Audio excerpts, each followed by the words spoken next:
कोठीसला गांव में शंकर नाम का एक आदमी रहता था। उसे पशु पक्षियों से बड़ा प्यार था। वो उन्हें खास तौर से अलग से खाना खिलाता था। गांव में एक छोटी सी नदी बहा करती थी।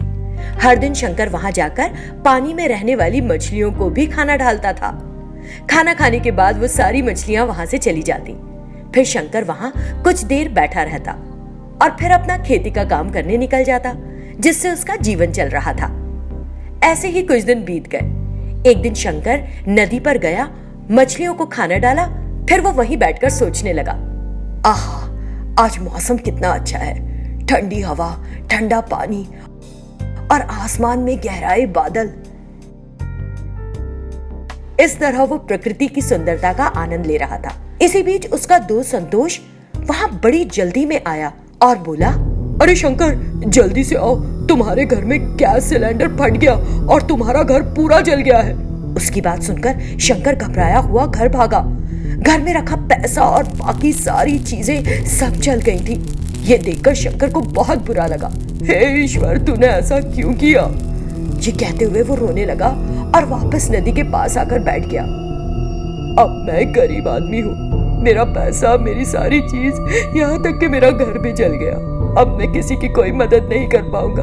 प्यारी मछलियों, मैं अब तुम्हें खाना नहीं खिला पाऊंगा। मेरे पास कुछ नहीं बचा। क्या करूंगा जी के? मैं भीख भी नहीं मांग सकता। ये सोचते हुए उसने नदी में छलांग लगा दी, लेकिन जैसे किसी ने उसे वापस किनारे पर धकेल दिया। ये क्या अजूबा हुआ? मैंने तो पानी में छलांग लगाई थी, फिर मैं वापस किनारे कैसे आ गया? तभी वहां एक मछली बड़े बड़े पंखों के साथ आई। मैंने बचाया है तुम्हें, डरो मत। मैं एक जादुई मछली हूँ। वो छोटी मछलियां ही नहीं, बल्कि तुम्हारा दिया हुआ खाना मैं भी रोज खाती थी। तुम्हारा आभार मानते हुए मैंने तुम्हें बचा लिया। लेकिन मैं जिंदा ही क्यों रहूं? मेरा सब कुछ लुट गया। खुद का पेट भरने के लिए भी अब मेरे पास पैसा नहीं है। कोई बात नहीं, अब तुम्हारी मदद करने की मेरी बारी है। ऐसा कहते हुए वो जादुई मछली वहां से गायब हो गई और थोड़ी देर में फिर प्रकट हो गई। लो, ये सोना ले लो। इस नदी में बहुत सारा सोना है। जब भी तुम्हें चाहिए हो मुझे पुकार लेना, मैं तुम्हारी मदद करूंगी। ऐसा कहते हुए उस जादुई मछली ने कुछ सोना पकड़ाया। सोने को लेकर शंकर ने मछली का धन्यवाद किया और वहां से चला गया। संतोष, जो ये सब कुछ होते देख रहा था, सोचने लगा, अच्छा, तो इस नदी में बहुत सारा सोना है, तो मुझे भी उस जादुई मछली से दोस्ती का बहाना करके पैसा कमाना चाहिए। ये सोचते हुए उसने उस मछली से बात करनी शुरू कर दी। उसने उससे कहा कि उसके हालात बड़े खराब हैं और वो अपनी जिंदगी में बहुत सारी परेशानियों का सामना कर रहा है। फिर वो जोर जोर से रोने भी लगा। मछली ने संतोष की बातों पर भरोसा कर लिया। तुम फिक्र मत करो, मैं तुम्हारी मदद करूंगी। इस नदी के अंदर बहुत सारा सोना है। मैं अंदर जाकर तुम्हारे लिए अभी ले आती हूँ कुछ सोना। मछली रानी, अगर तुम बुरा न मानो तो मैं भी तुम्हारे साथ अंदर चलूं। मैं देखना चाहता हूँ कि वहां पर क्या है। ठीक है। तुरंत संतोष उस मछली पर चढ़कर बैठ गया और उस नदी के अंदर गया। नदी के अंदर सोने का ढेर देखकर संतोष की आंखें खुली की खुली रह गई। मछली रानी, मुझे सारा सोना चाहिए। जरा इस नदी का सारा सोना लेकर बाहर आ जाओ। उसकी बात सुनकर मछली को बड़ा अजीब लगा। इतने सारे सोने का क्या करोगे तुम? जितने की जरूरत है उतना ले लो। नहीं, मुझे तो सारा सोना चाहिए। इस तरह संतोष ने मछली के साथ बहुत देर तक बहस की। मछली उसकी बात नहीं मान रही थी, तो संतोष को गुस्सा आ गया और उसने अपने साथ लाई एक छोटी छुरी मछली में घोंप दी। लेकिन उस मछली को कुछ नहीं हुआ। वो नाराज हो गई और बोली, बेवकूफ आदमी, तुमने सोचा था कि मुझे धोखा दोगे? तुम्हारी हिम्मत कैसे हुई? मैं तुम्हारी मदद करना चाहती थी, लेकिन तुमने मुझे मारने की कोशिश की। अब मैं देखती हूँ तुम यहाँ से कैसे जिंदा जाते हो। और वो उसे निगल गई। लालची संतोष अपनी जान गंवा बैठा। अनंत नाम के एक व्यक्ति के 2 पुत्र थे, कृष्ण और बालू। अनंत बीमार पड़ गया और बिस्तर पर ही रहने लगा। एक दिन उसने अपने बड़े बेटे कृष्णा से कहा, देखो कृष्णा, मेरा जीवन पूरा हो गया। अब मैं ईश्वर के पास जा रहा हूँ। तुमको बालू की देखभाल करनी होगी। तुम दोनों मेरी संपत्ति बराबर बांट लेना। इतना कहते हुए अनंत ने आखिरी सांस ली। कुछ दिन बीत गए। एक दिन, मुझे अपने छोटे भाई को किसी तरह इस घर से निकालना होगा। ऐसा सोचते हुए उसने बालू से जबरन लड़ाई की और उसे घर से भगा दिया।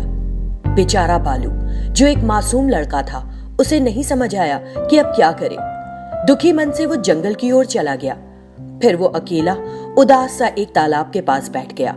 इसी बीच उस तालाब से एक बहुत बड़ी मछली निकली, जिसे देखकर बालू, इतनी बड़ी मछली इससे पहले मैंने कभी नहीं देखी, तुम कोई शैतान तो नहीं? इस तरह उसने भोलेपन से पूछा। मैं शैतान नहीं हूँ, मुझे एक वरदान मिला है और मैं अब एक जादुई मछली हूँ। तुम यहाँ इतने दुखी क्यों बैठे हो? बताओ क्या परेशानी है?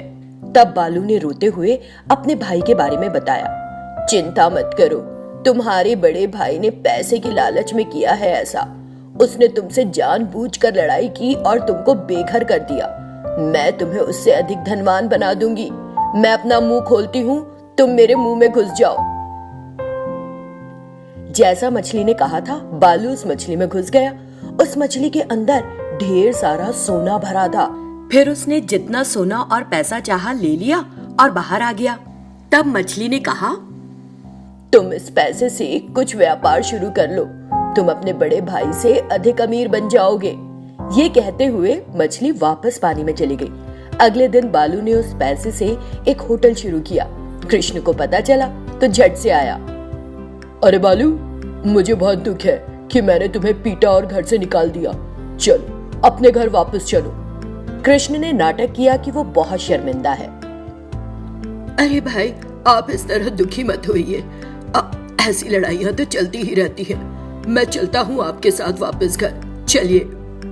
बालू की बात सुनकर, तुम बहुत अच्छे भाई हो बालू, अब मैं राहत महसूस कर रहा हूँ। लेकिन जरा एक बात तो बताओ, तुमने एक ही दिन में इतना बड़ा होटल कैसे शुरू कर लिया? बहुत आसानी से भाई। इस तरह बालू ने मछली की मदद के बारे में कहा। तब कृष्ण ने मन में सोचा, आज मैं जाकर उस मछली के अंदर से सारा सोना और पैसा ले लूंगा और अरबपति बन जाऊंगा। वो रात में अकेले जंगल उस तालाब पर गया और बैठकर रोने लगा। थोड़ी देर बाद वही जादुई मछली ऊपर आई।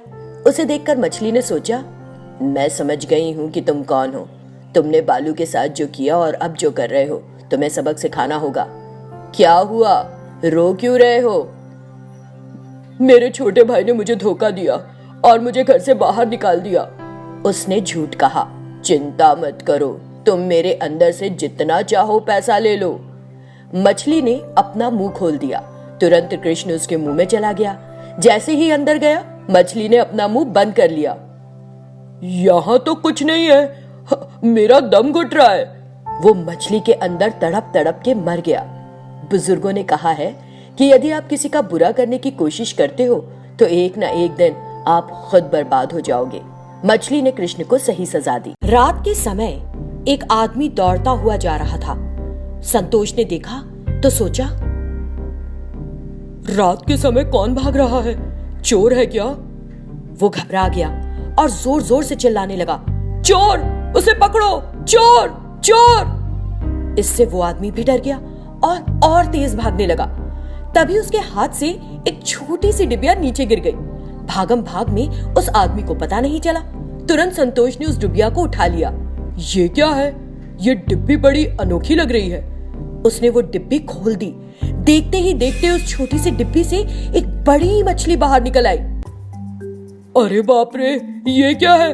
उतनी छोटी सी डिब्बी से इतनी बड़ी मछली बाहर कैसे आई? वो भागने लगा।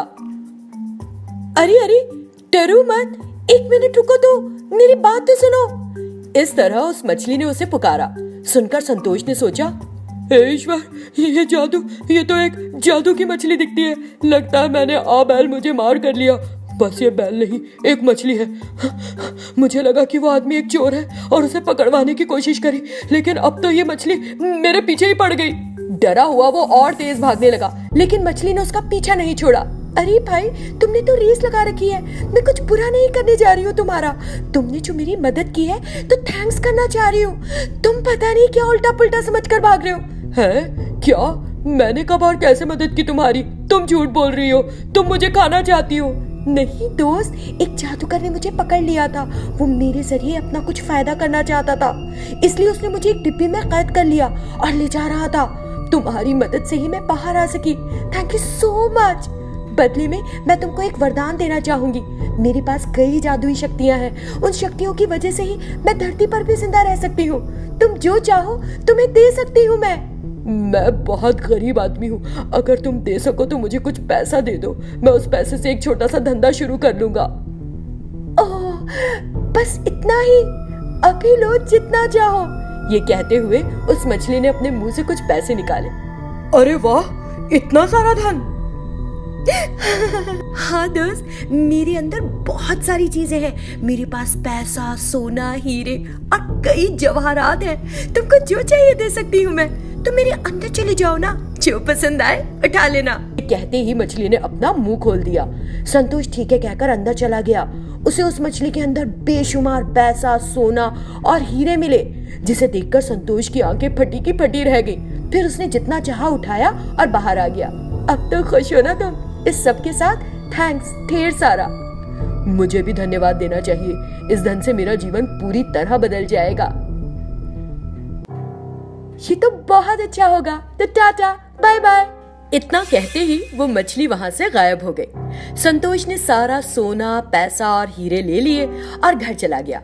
कुछ ही समय में संतोष का धंधा चल निकला और वो एक अमीर आदमी बन गया। वो उस मछली को नहीं भूला, मन ही मन हमेशा उसका आभार माना। इस तरह उस जादू की मछली की मदद से संतोष का जीवन संवर गया। कभी कभी जाने अनजाने में हमसे किसी का अच्छा हो जाए तो वो भी हमारे अच्छे कामों में जुड़ जाता है।